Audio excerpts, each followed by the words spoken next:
Good morning.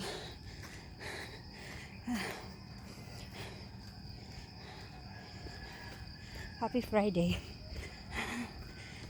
Wala pang alas 6. So, start ako ng 5. So, nag-reps ako. Pangalawang akyat ko na. Guys, grabe pawis ko. So, pinapakiramdaman ko yung talampakan ko. Kasi, ito, guys, dito. Masakit dito. So, pinapakiramdaman ko siya.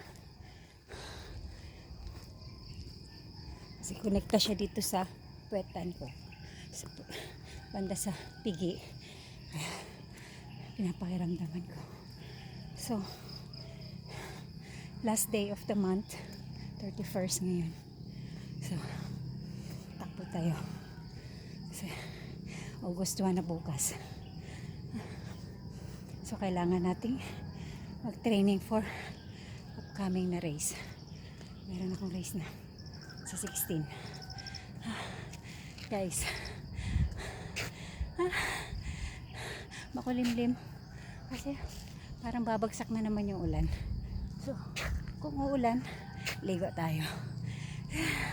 Bye!